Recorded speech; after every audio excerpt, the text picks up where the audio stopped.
Joining us to discuss the latest exploration developments on one of the largest high-grade undeveloped precious metal assets in the world is Shawn Khunkhun of Dolly Varden Silver.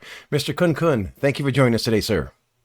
Thank you for having me, Maurice. And I've just got to say, we are one of the largest undeveloped precious metals assets in Western Canada. But I think you're foreshadowing what's to come.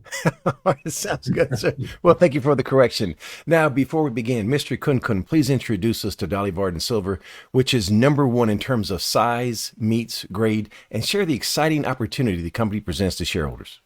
Well, you know what? I think Dolly Varden is really unique and special in that there is a very, very, very short list of silver companies. Most of the world's silver is produced as a byproduct. So when we look for pure silver opportunities, Dolly Varden is one of just a handful of companies that give investors exposure to silver.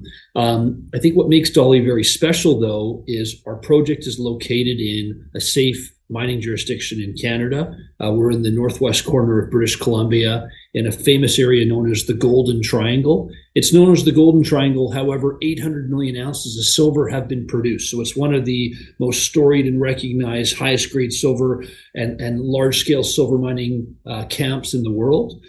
So Dolly has a project. It spans about 160 square kilometers. Another way to express it is we've got a 15-kilometer trend. And along that 15-kilometer trend, what we've estimated a total of about 140 million ounces of silver in all categories. And so half the deposit is silver, the other half is gold. And, we're owned by some very astute shareholders. So 90% of our company is held by just a handful of precious metals, institutional shareholders, Eric Sprott, Hecla Mining. So we've got a very, very special foundation in terms of our shareholders.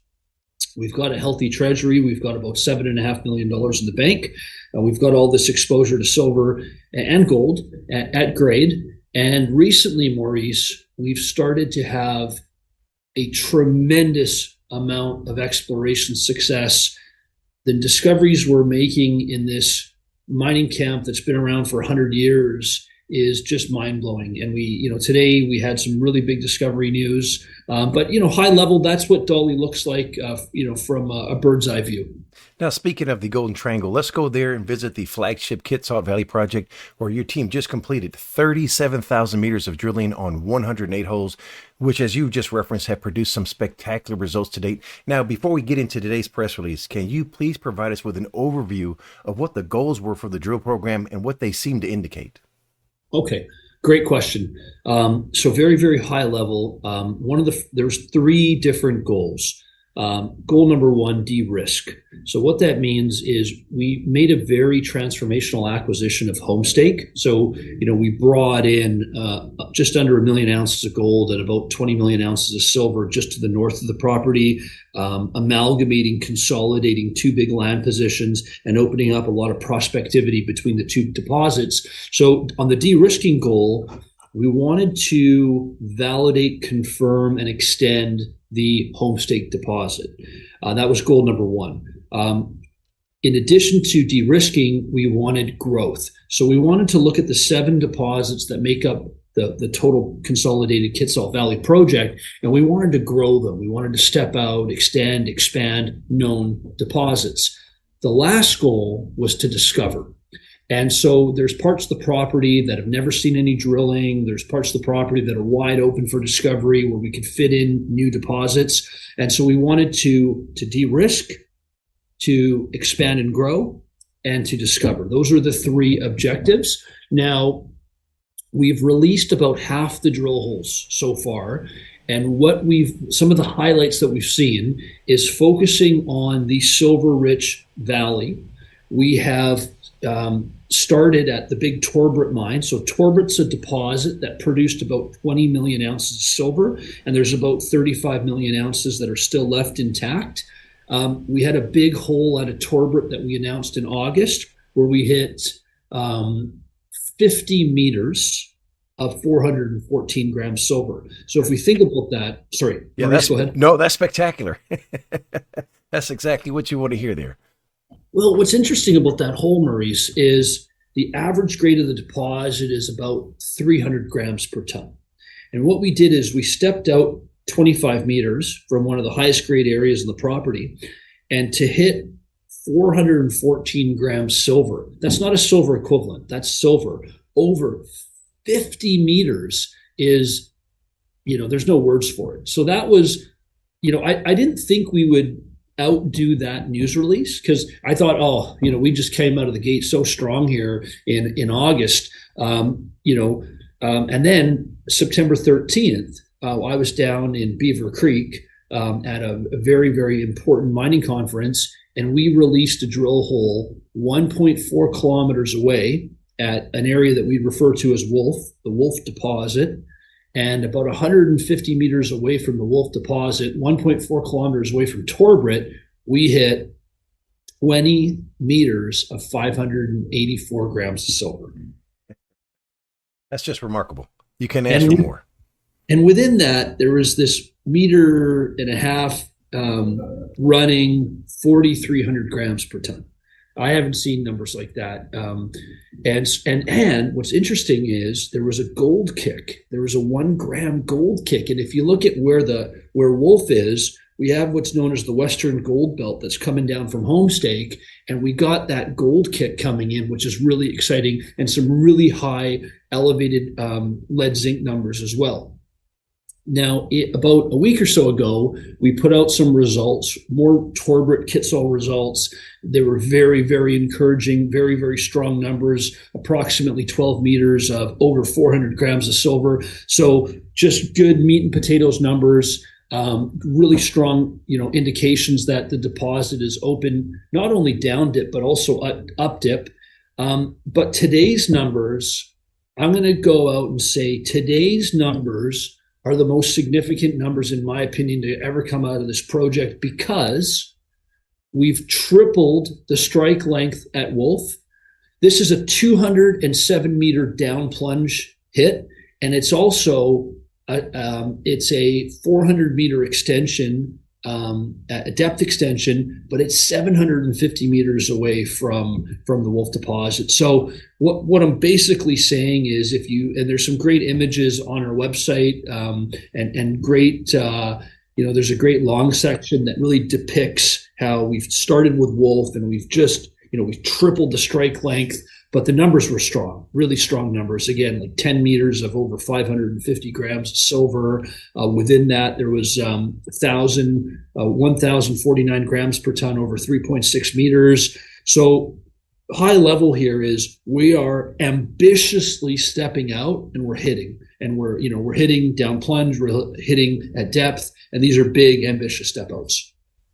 Now, are the Wolf and the Torbit deposits potentially amenable to underground bulk mining methods? Absolutely. And, I personally believe there is a relationship between what I would refer to it as is the Torbrit horizon. And I think that, my next focus is going to be trying to fill in that 1.5 kilometers that is in between the two deposits. But we're doing a great job extending these deposits in a big way. The other thing that we have coming is we've got another 50 drill holes. And those 50 drill holes, we haven't released any results from Homestake. And so we've shown you a lot of silver up to date. But I think we're going to, the knockout punch is going to come where we put out a lot of these gold numbers. And then we have a ton more on the silver side. We'll be putting out results for months to come. So in terms of news flow, you're expecting this before the end of the first quarter results? We will have more results before the first quarter, and then we'll continue to put out results into Q1. Okay, into Q1. Switching gears, let's look at some numbers. Mr. Khunkhun, please provide us with the capital structure for Dolly Varden Silver. So we have 230 million shares issued and outstanding. As I said, there's about 90% of that is held by just a few large parties. And so that's the number in terms of issued and outstanding. In closing, sir, what keeps you up at night that we don't know about? Um, I've been sleeping pretty well. I bet you have. I would too. Well, I am actually. I'm a shareholder, proud, very proud shareholder for the record. Look, we've outperformed our peers this year by 35%. We're getting high grades. We've got something unique and special. So I guess the thing that keeps me up is maximizing this opportunity for the shareholders, in that there's no doubt that I've got a winner here, a winner that will be merged up with a larger entity, and my shareholders are going to make a lot of money. And the communities that surround the project are going to be enriched by the development of this project in the future. The question for me is, when?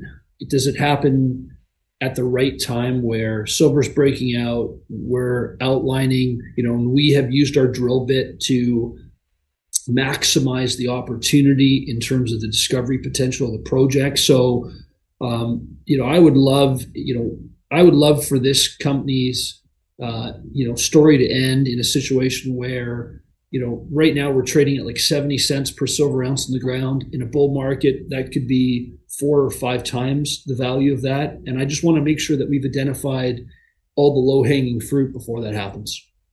Well, last question for you, sir. What did I forget to ask? Maurice, I just think that if you look at how do you get exposure to silver, there was a news release that came out a week or so ago by Pan American Silver, which was a go-to silver company. And, they've got so much gold now. They're part of the Agnico Eagle, Yamana, transaction. And I just think if you're a silver investor, one of your big go-to silver names just came out of the silver world and is more of a gold company now. So, that list is getting smaller and smaller every day. And then if you factor in some of the geopolitical uncertainty in a lot of the world, specifically the silver-rich South and Central America, where does that leave Dolly Varden? Forget $3 an ounce in the ground. This will be trading at $5 in a bull market because of the location. Well, Mr. Khunkhun, it's been a pleasure speaking with you today. Wishing you and Dolly Varden Silver the absolute best, sir. Thank you very much, Maurice. Have a wonderful day. The information presented on Proven and Probable is provided for educational and informational purposes only, without any express or implied warranty of any kind, including warranties of accuracy, completeness, or fitness for any particular purpose. The information is not intended to be and does not constitute financial, investment, or trading advice, or any other advice. You should not make any financial, investment, or trading decision based on any of the information presented without first undertaking independent due diligence and consultation with a professional broker or competent financial advisor.